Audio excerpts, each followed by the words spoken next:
Which takes us so let's have a few minutes on the mighty Spurs, shall we? I'll put it out there. I saw the Spurs starting lineup. I think that's the weakest first 11 they put out since before Pochettino's time. However, football being the most wonderful thing that it is, some combination of their tactics, their skill, their effort, the crowd at what I still call White Hart Lane, and the stadium itself meant that they managed to defeat once again what Son Heung-min absolutely rightly called the best team in the world.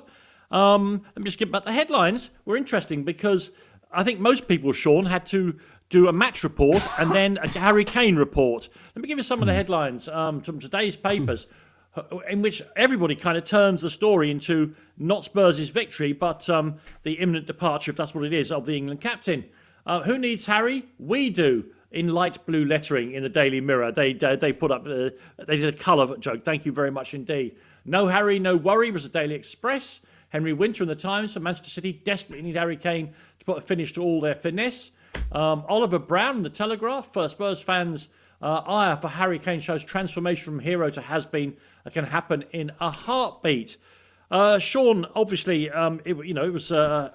With all due respect to West Ham's victory at Newcastle, it was the Manchester United, who we'll talk about later. It was a pretty brilliant football match and a great result for Spurs. Did you have any qualms about how you were going to report it, or is Harry Kane still the number one thing on everyone's agenda? Oh, yeah, Kane is still the number one thing on the agenda. And I suppose Grealish was coming a close second, as he did for City the week before when he came on the Community Shield. And it was yesterday when he didn't really have the greatest of debuts, but it seemed to me that he didn't have anything to aim for in the middle of the box and didn't know who he was creating it for.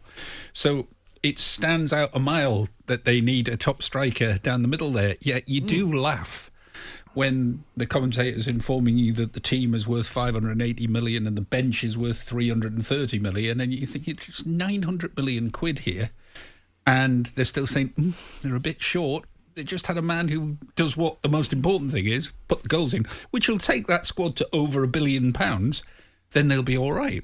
That said, we were tearing into Manchester City last season for a long time at the start. They were, they, 8th or whatever, and then they went on an amazing run. And so it's very dangerous to write them off, no matter whether they get Kane or not. They will find ways. I just think they've not got it sorted at all at the moment. It's standing out a mile. I do think Spurs played well, Dan. I do think defensively they were fantastic. Tanganga had a brilliant game. And Son, to me, looked like he'd taken on the responsibility. Like he feels he's the leader of the team now and it's up to him to show the way. I know there's a couple of occasions they were getting frustrated because he passed it back when he was in good positions. But generally, he looked like he was bossing. He looked like he was the man who had to be in charge of this team now, which I think points well for them for the rest of the season, actually. Yeah, no. For me, and without putting on my Spurs hat, the thing for me that was so evident, and my opinion about the work that Mourinho did there, is that the players who had been literally abandoned by him onto a scrap heap, the Dele Allis, the Steven Bergwijns, Lucas Moura to some extent, the two centre backs. They all had decent games. They're not bad footballers, these fellas, but the manager clearly had it in his mind that there was only two good footballers, maybe three with Højbjerg, the two forwards, and that was it, and he wanted to get rid. Martin, you, a few weeks ago when you were last on the show, said that if Harry Kane didn't play in this game, that would be, repeat me your theory about why that means he's definitely gone. Well, no. I think that might have changed. Do you remember that? Yeah, I do. But I think... I'm not sure. That might have changed, actually. I mean, we get to see Tottenham tested with 150 million quid. I mean, that is quite a test, isn't it? That's quite a test. So we yet to see that. I thought if he didn't play in this game, that's almost the sort of tacit arrangement, basically, that they don't play against. He doesn't play against Tottenham, and then the deal goes through.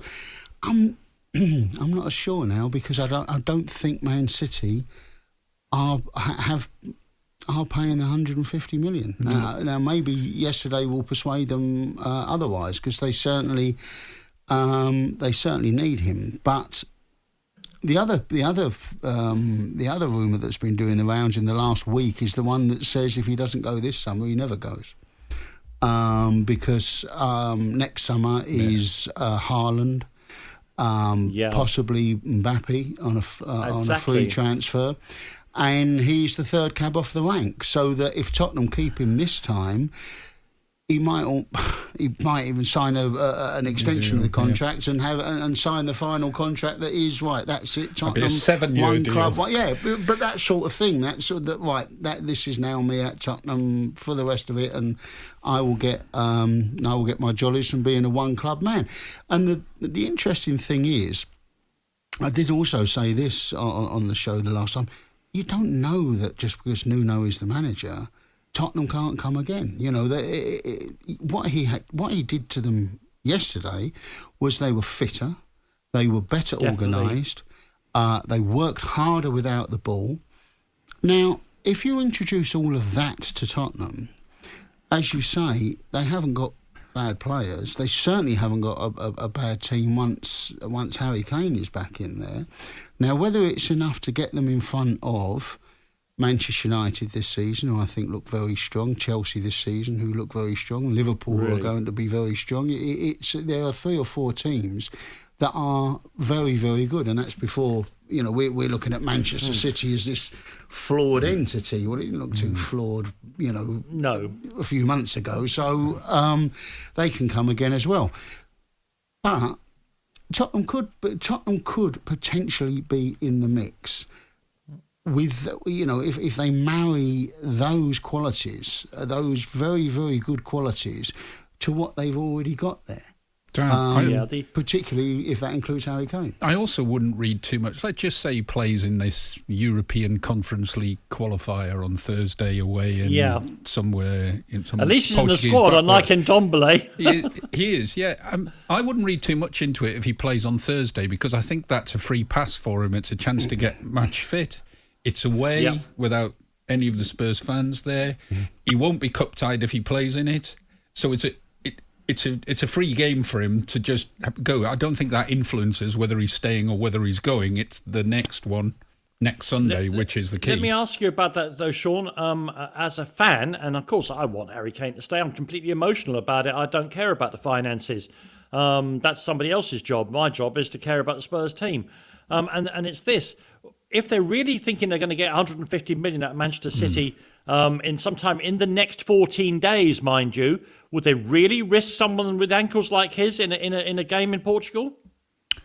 Well, I think he needs to play a game, and that seems to me an easy one. They've even got a game tonight, that side, out in Portugal, so they won't be at the up and running at their fastest on Thursday either, I wouldn't have thought. And it's a game where I would guess he can take it relatively easy and ease his way back into the game. I accept you could get crocked at any point, but I don't think Spurs are thinking in those terms at the moment. I think they feel that they should play him if they can.